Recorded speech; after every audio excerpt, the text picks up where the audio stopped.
하나님 말씀 보시겠습니다. 시편 40편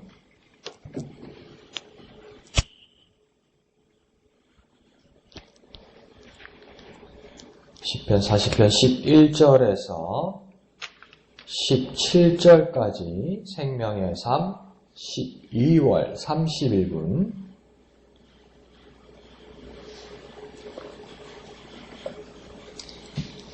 11절에서 17절까지 다같이 한음성으로 읽겠습니다. 시작. 여호와여 주의 긍휼을 내게서 거두지 마시고 주의 인자와 진리로 나를 항상 보호하소서. 수많은 재앙이 나를 둘러싸고 나의 죄악이 나를 덮침으로 우러러 볼 수도 없으며 죄가 나의 머리털보다 많으므로 내가 낙심하였음이니이다.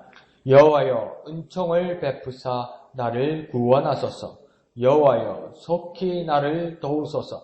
내 생명을 찾아 멸하려 하는 자는 다 수치와 낭패를 당하게 하시며 나의 해를 기뻐하는 자는 다 물러가 욕을 당하게 하소서.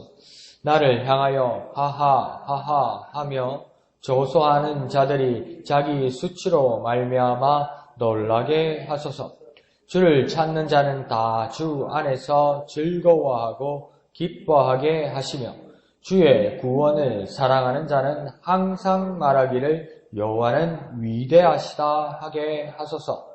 나는 가난하고 궁핍하오나 주께서는 나를 생각하시오니 주는 나의 도움이시요 나를 건지시는 이시라. 나의 하나님이여 지체하지 마소서. 아멘.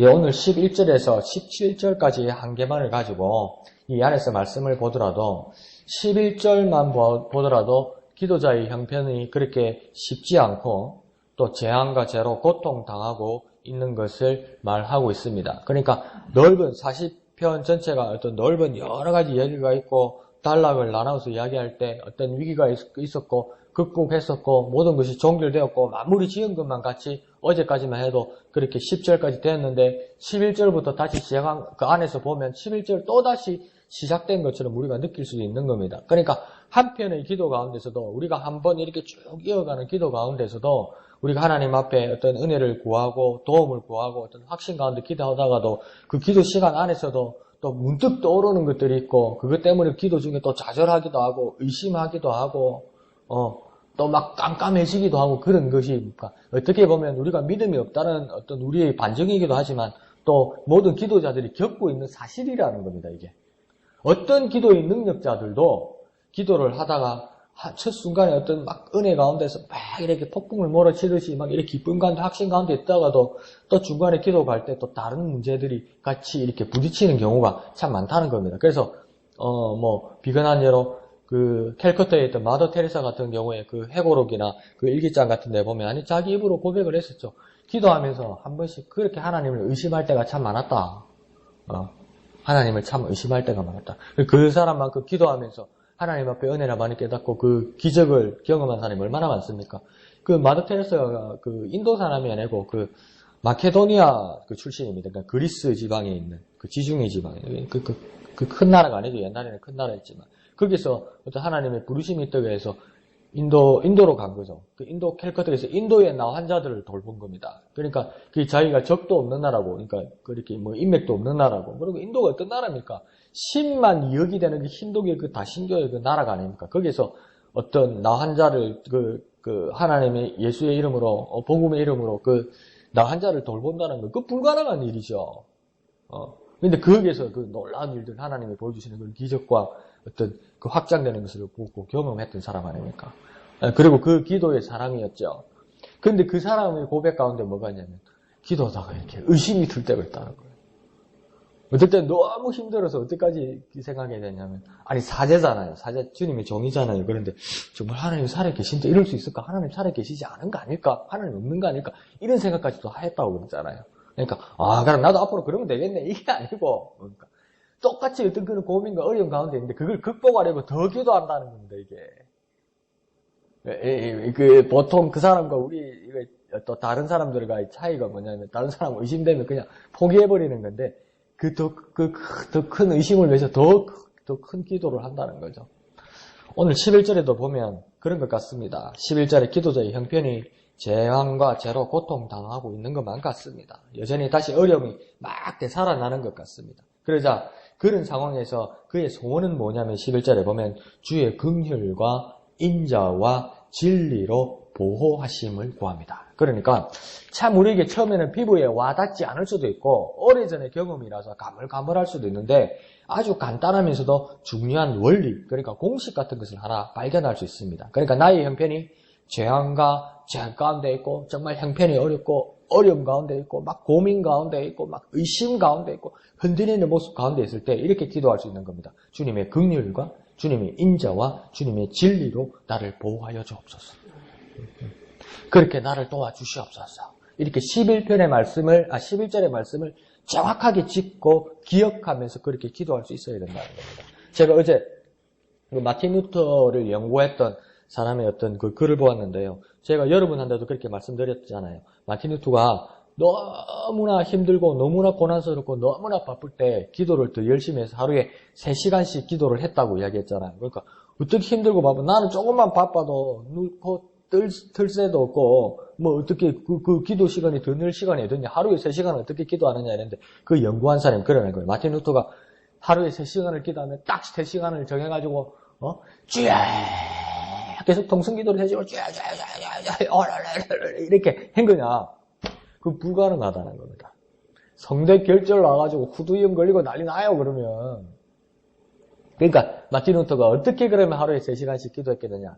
거의 가까이 나눈 추정은 뭐냐면 자기가 하나님의 말씀을 묵상하고 성경을 연구하고 공부하면서 거기서 깨달은 바를 하나님 앞에 믿음으로 고백하고 기도하고 결단하고 또 말씀 가운데서 말씀을 또 연구하고 바라보고 준비하고 여기서 깨달은 바를 내가 누구에게 전해줘야지, 어떤 설교 시간에 써야지, 이걸로 끝나는 게 아니고 이 설교에 어떤 사람들에게 전해주는 걸로 끝나는 게 아니고 내가 이렇게 살아야지 막 이런 걸 깨닫고 스스로 자기가 먼저 적용하고 설교자 입장에서 말하는 게 문제가 아니고 자기가 먼저 적용하고 거기에 대해서 자기가 또 결단하고 하나님 앞에 고백하고 이 시간을 계속 이렇게 융통성 있게 누렸다는 거죠. 그와 마찬가지로 우리의 모습에서도 뭡니까? 어떤 그런 모습들이 있으면 기도 시간이 늘 수도 있고 그렇게 적용할 수도 있다는 건데 왜 자꾸 이 11절에서 시간을 끄냐면 이렇게 하면 기도하러 와가지고 내가 힘들고 어렵고 힘들 때 기도하러 와가지고 힘들면 그때 목사가 뭐라고 그랬는데 어떻게 기도하면 된다고 그랬는데 생각이 안 나는데 뭐라고 그랬는데 의심이 들 때 뭐라고 기도했는데 생각이 안 나는데 그래서 막 그냥 이러고 있습니다. 주여 생각이 안 납니다. 주여 하여튼 간에 도와주십시오. 이렇게 기도한다고. 그것도 좋은데 성경을 펴서 짚으라고요. 40편 11절을 펴서 짚어서 주님 이 기도자가 시편의 기도자가 재앙과 죄와 고통으로 당하고 있을 때 이렇게 기도한 것처럼 주의 긍휼과 주님의 인자와 진리로 보호하여 주옵소서 이렇게 기도하였던 것처럼 이 말씀을 꼭꼭 짚으면서 주님 나에게도 주님의 인자와 주님의 진리로 주님 나를 항상 보호하여 주시옵소서, 나에게도 이렇게 보호하여 주시옵소서 이렇게 기도하는 거라고요 사실. 그런 놀라운 또 새로운 방법들을 가지고 또 여러분이 기도하는 저와 여러분이 되었으면 좋겠습니다. 자, 12절은 저자가 이렇게 하나님 내가 힘드니까 도와주십시오 이렇게 기도하는 걸로 끝나지 않고 자기 자신을 돌아봅니다. 내 형편이 왜 이렇게 되었을까? 왜 이렇게 어렵게 되었을까? 첫 번째 자기가 찾아낸 것은 뭐냐면 수많은 재앙이 이 수많은 재앙은 나의 죄악이 그 원인이라 이 사람은 이렇게 고백하고 있습니다. 그리고 이 죄악이 많은 이 현상은 걷잡을 수 없고 감당할 수 없을 정도로 내 자신을 덮치고 있습니다. 수많은 재앙이 나의 죄악 때문에 온 것이고 이것을 뭡니까? 나를 막 덮치고 있습니다. 걷잡을 수 없습니다. 이렇게 인정하고 고백하고 있습니다. 그러면서 그 기도자의 반응은 뭐라고 이야기하냐면 감히 우러러 볼 수 없는 양심의 괴로움에 시달리고 있는 겁니다. 내가 감히 우러러 볼 수가 없습니다. 내 죄악 때문에 이 수많은 재앙이 일어나는 것이고 그래서 나는 감히 내가 하나님을 우러러 볼 수 없습니다. 이렇게 이야기합니다. 그러면 이게 완전 자괴감에 빠지는 거 아닙니까 목사님? 그럴 수도 있는데 목사님 이번 주간에 새벽 예배 때도 뭐라고 말씀하셨습니까? 어떤 다른 교단에서는 그런 고백하는 운동도 있었다고 하지 않습니까? 다 내 탓입니다. 내 탓이로소입니다. 남을 탓하는 것으로서는 아무 문제를 해결할 수 없다는 겁니다. 이건 누구 때문이라고? 나는 문제였다고 남을 탓하다고 남에서 원인을 찾기 시작하면 나는 철벽 방어를 해서 나는 아무 치료도 아무 원인도 아무 진단도 할 수 없다는 겁니다. 그런 부분에서 그러니까 자기 문제를 바라보고 있는 겁니다. 그러면서 이 재앙의 원인인 자신의 죄에 대해서 성찰을 하고 반성을 하게 되는데 되돌아서 결선을 해보니까 자기 죄가 어느 정도라고 지금 12절에 이야기하냐면 머리털보다도 많은 나의 죄가 있다. 이렇게 이야기하는 겁니다. 그러니까 머리털보다도 많다는 건 머리수를 세었다는 것이 아니라 머리털이 그러니까 한 가닥, 두 가닥, 세 가닥 이렇게 세다가 에이, 못 세겠다 이렇게 되는 거 아닙니까? 그만큼 나의 죄악이 많다는 것이. 그러고 나니 사실은 어떻게 됩니까? 내 죄악이 이렇게 많고 이건 내 어려움은 다 나 때문이고 남의 탓 아니고 나 때문이고 다 내가 못나서 그렇고 다 내가 잘못해서 그렇고 만약에 그렇게만 생각하다 보면 어떤 일이 일어납니까? 12절에 보면 낙심하게 되었다. 맨 끝에 그렇게 이야기합니다.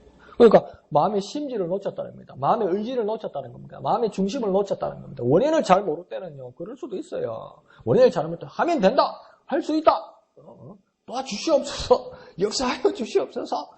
막 이렇게 하면 막 그때는 그냥 어떻게 뭡니까 어떤 막 아드레날린이 꽉 차가지고 막 뭘 할 수 있을 것만 같아요. 그런데 내가 냉정하게 내 자신을 돌아보면서 나 막 재앙과 두려움 가운데 있고 어려움 가운데 있고 주님의 긍휼과 인자와 진리를 내가 구하는데 이 원인이 뭘까? 이렇게 막 기도하다 보니까 이게 내 죄악 때문이구나. 이게 다 남의 탓도 아니고 이게 하나님이 나를 안 도와줘서 그런 것도 아니고 하나님이 없어서도 그런 게 아니고 이게 다 나 때문이구나 이라는 거. 이건 절망이라는 겁니다. 절망. 이게 낙심이라는 겁니다. 목사님 이 절망하고 낙심해서 무슨 도움이 되겠습니까? 아무 도움도 안 됩니다. 사실은 그렇죠? 부정적이고 포기하는 것 같은데 우리가 다시 한번 생각해 봅시다. 우리가 하나님께로 나아가는 것 예수님께서 첫 공생애를 시작하면서 하신 말씀은 무엇입니까? 회개하라.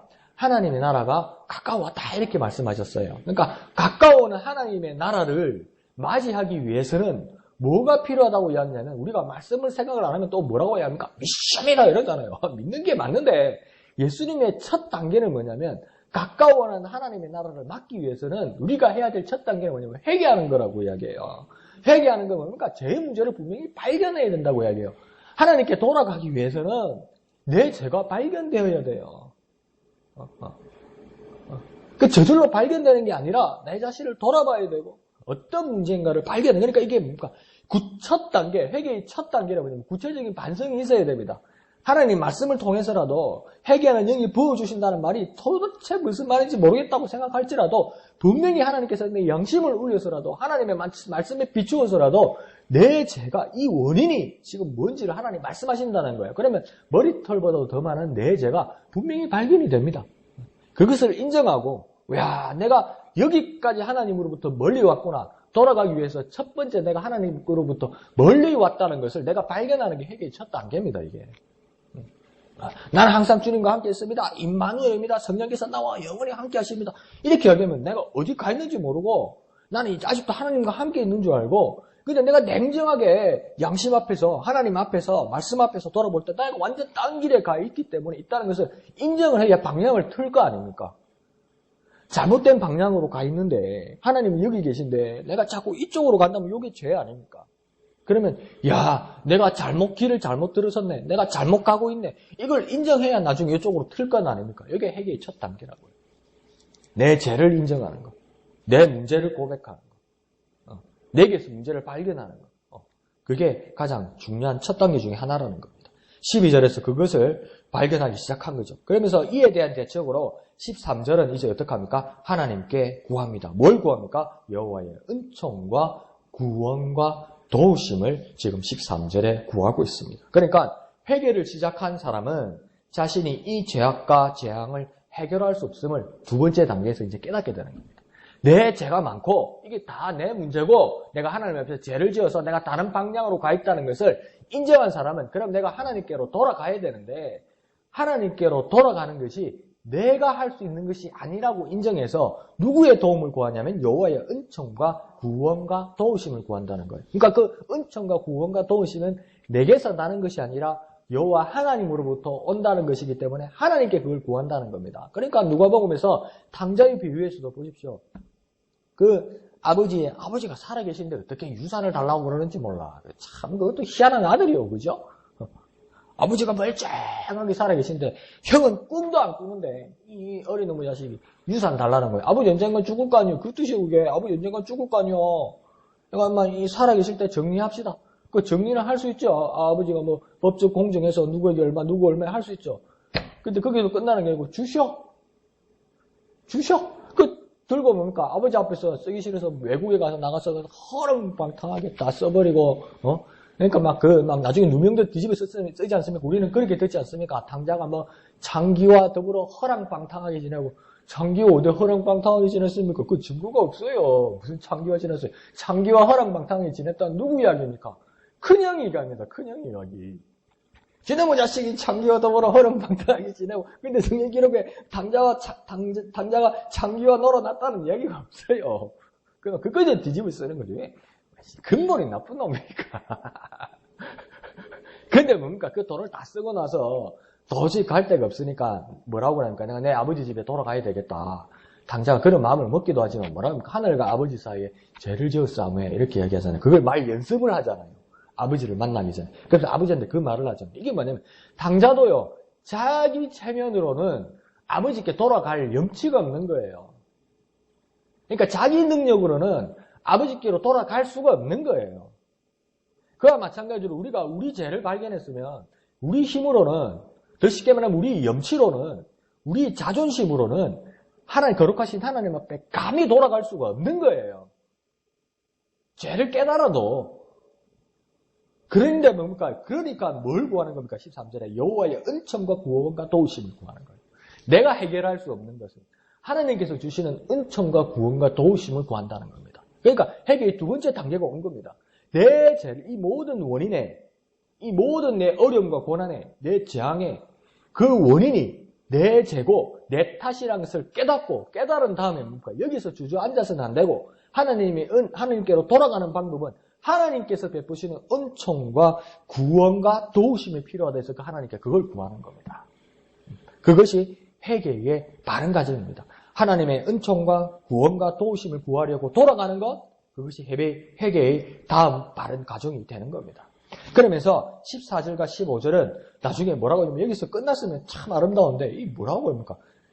이게 사람 딱 이게 인간적이에요. 이게 하나님의 말씀은 정말 영감이고 하나님의 말씀은 정말 능력의 말씀이고 성경은 뭡니까? 하나님의 마음이 담겨 있는 것이고 하나님의 뜻에 담겨 있어서 우리에게 구원이 되고 생명이 되고 능력이 되는 건데 이게 하나님의 영감으로 된 것인데 왜 14절과 15절에 이런 인간적인 말들이 계속 나오냐면 그래서 어떤 사람은 그렇게 비판하죠. 그러니까 성경에 사람이 쓴 것이기 때문에 사람의 이야기가 나온다고 얘기했는데 그게 그 말도 맞는데 이게 뭐냐면요. 하나님이요. 사람의 마음을 깨뚫어 보는 이야기예요.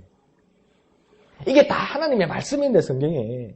그러니까 나 하나님이 말한다. 잔소리 말고 다 들어라. 시끄럽다. 조용히 해라. 사람이 말은 싹 다 빼라. 이게 아니고요. 여기 하나님의 말씀이 있는데 여기서 인간적인 이야기가 나오고 솔직히 그렇지 않습니까? 애들한테 못 읽혀줄 성경책도 있잖아요. 막 시아버지하고 며느리하고 사이에서 애가 나오고 예? 막 처녀가 애를 낳고 이거 애한테 어떻게 설명하려합니까?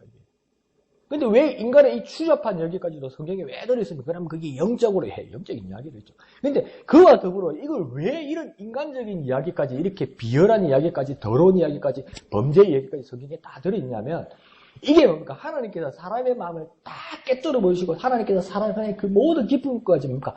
다 폭로한다는 겁니다. 이게 인간적인 것까지. 그러니까 14절 15절에도 보면 그렇게 하나님 앞에 회개하고 하나님 앞에 돌아와 놓고 14절 15절에 뭡니까? 이 기도가 뭡니까? 하나님 복수해 주세요. 이거예요.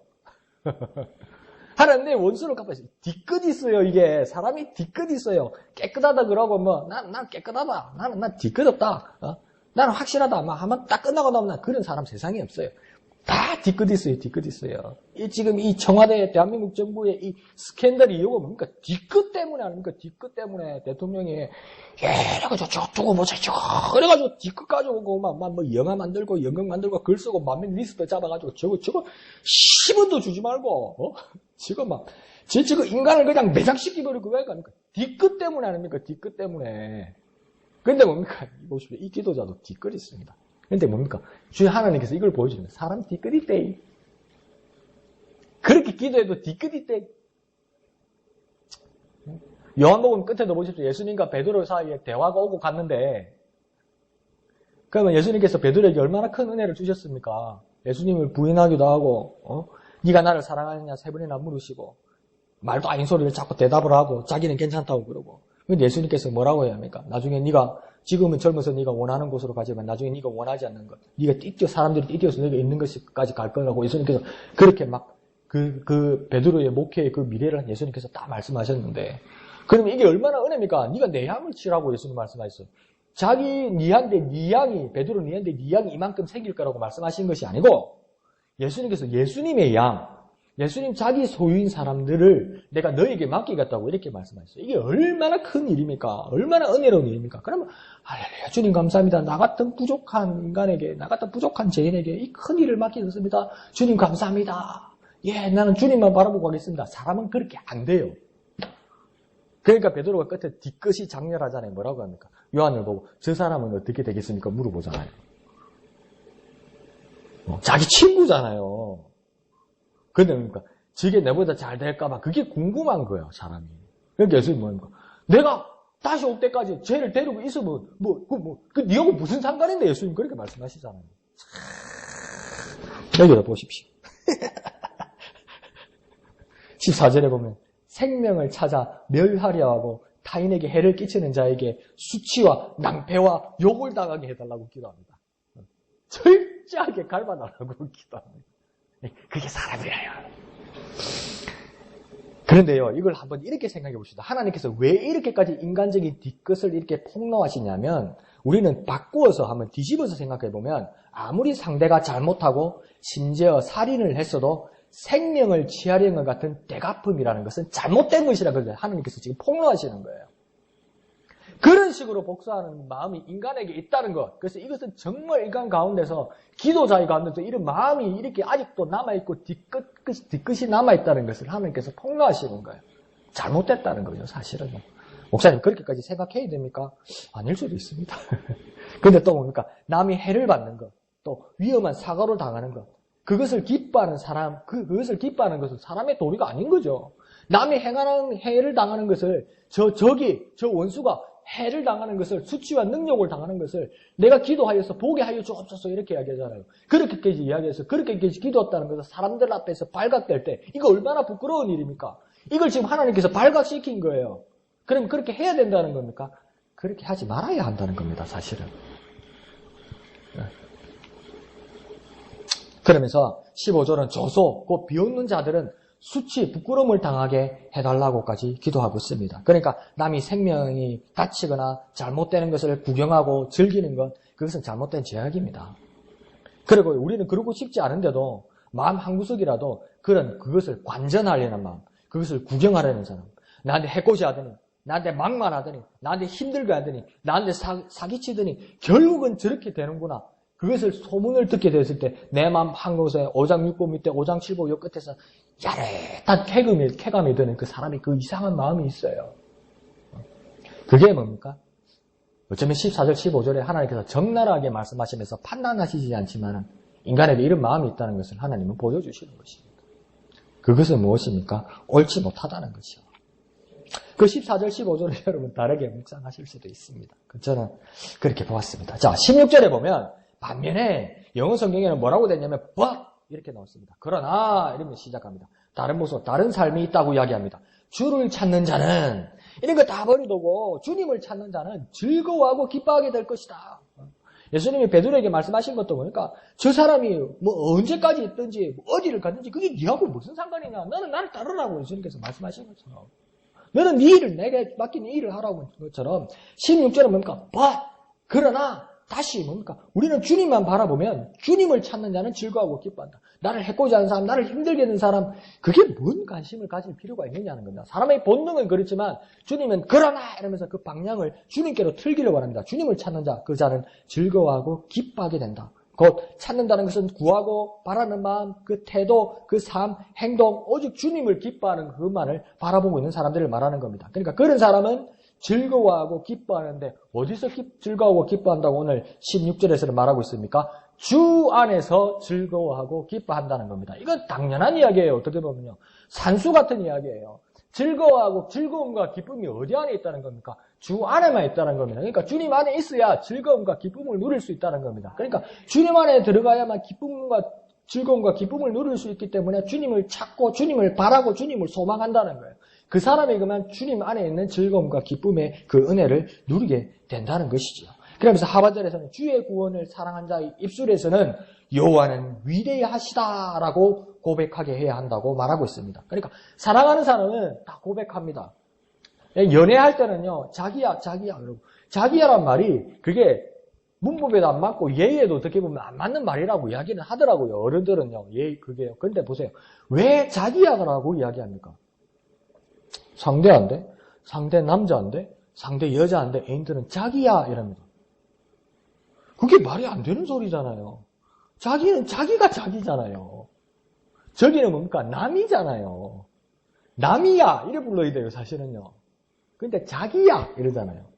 자기를 뭡니까? 자기야 부르면 자기인데 상대를 보고 자기야 이러잖아요. 이게 뭡니까? 나 자신과 같다는 거죠.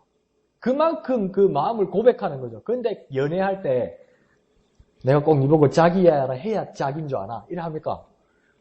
귀찮고 시끄럽고 뭐 길거리에서 부끄럽고 창피할 정도로 말하니까 자기야 자기야 밥 먹었어? 자기야 어디가? 자기야 어디야?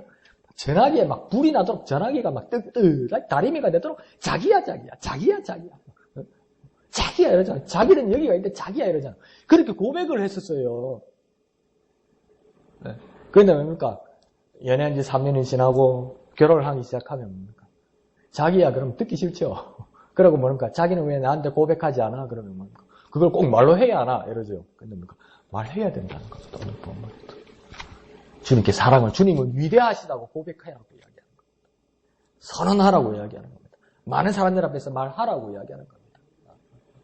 사랑하는 사람은 고백하는 겁니다. 심지어 남을 자기라고 말하는 것까지. 우리도 주님 앞에 무엇입니까? 사랑을 고백할 수 있어야 됩니다. 주님은 위대하시다고 날마다 고백하고 주님 앞에 고백할 수 있어야 됩니다. 그래서 주님은 위대하십니다. 하나님의 아들 예수 그리스도를 내가 사랑합니다. 하나님의 아들 예수 그리스도여 나를 불쌍히 여겨 주옵소서. 나를 사랑하여 주옵소서. 내가 주님을 사랑합니다. 이렇게 고백하는 저와 여러분 되시길 부탁드립니다. 자, 17절은 기도자의 자기 형편이 가난하고 궁핍하다고 이야기합니다. 그러니까 우리가 상담하고 우리 어려운 이웃들을 만날 때 이 패턴하고 비슷하죠. 그죠? 처음 와가지고 목사님 힘듭니다. 집사님 내가 이렇게 어려움이 있습니다. 예, 집사님 제가 기도하겠습니다. 하나님 말씀을 따라 우리 이렇게 힘냅시다. 예, 목사님 감사합니다. 그런데요, 제가 많이 아파요. 아이고 힘든데 아프셔서 어떡해요?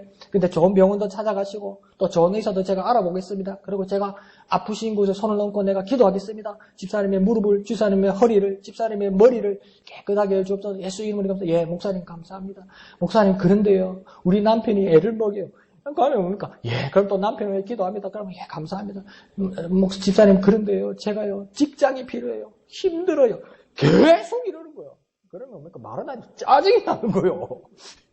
이게 해결해주면 또 하나 생기게 해결해주면 또 하나 생기게 해결해. 이게 어느 세월에 끝나려고 이러나. 그런데 뭡니까? 여기서도 그러고 있는 거예요.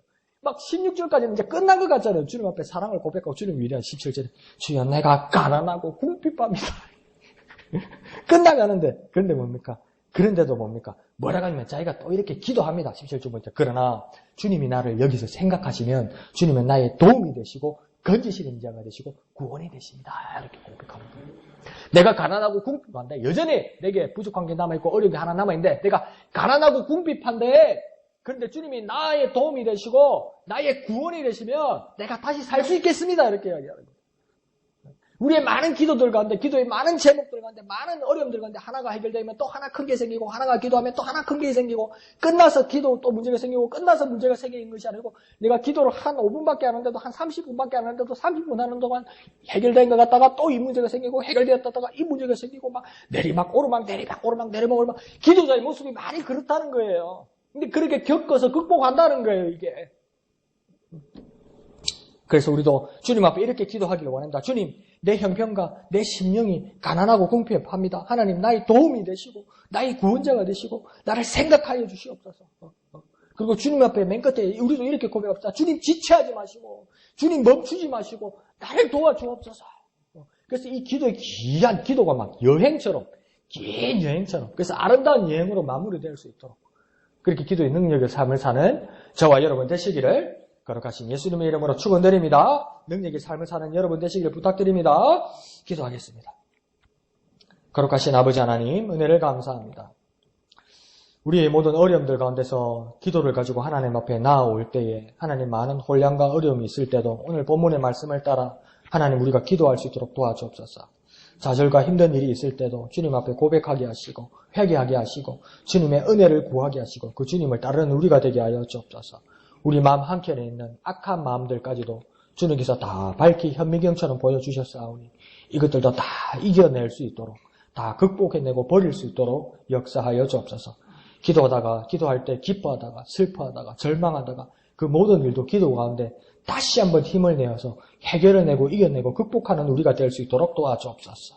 오직 주의 도움을 소원하며 구하며 이겨낼 수 있는 우리에게 축복하여 주시옵소서. 거룩하신 예수님의 이름으로 기도하옵나이다. 아멘. 말씀을 생각하시면서 기도하시고 또 진의 지역을 위해서 기도하실 때 또 우리 목영교회가 기이 쓰임 받을 수 있도록 기도해 주시기를 부탁드립니다. 오늘 밤 9시 금요 기도회는 오늘 하루는 쉽니다. 오늘 밤 금요 기도회는 오늘 하루는 쉬고 내일 밤 11시 31일 밤 11시 송구 영신 예배로 다 같이 모입니다. 그래서 밤 11시 착각하지 마시고 오늘 밤은 쉬고 내일 밤 11시로 오셔서 우리 송구 영신 예배로 하나님 앞에 또 다 같이 예배할 수 있는 저와 여러분 되시기를 부탁드립니다. 1월 1일 주일 아침에 신년주일 예배가 있습니다. 그러니까 1월 1일은 오전 10시 50분에 신년주일 예배에 또 우리 나오셔서 하나님 앞에 예배하는 저와 여러분 되시기를 부탁드립니다. 그리고 그 중간에 이제 우리가 신년 인사와 또 한 해 감사한 인터뷰를 제가 여러분 앞에서 촬영할 수 있도록 그때 또 협조해 주시기를 부탁드립니다. 그리고 또 각자의 기도의 제목을 가지고 이 시간 또 다 같이 기도하겠습니다. 거룩하신 주님,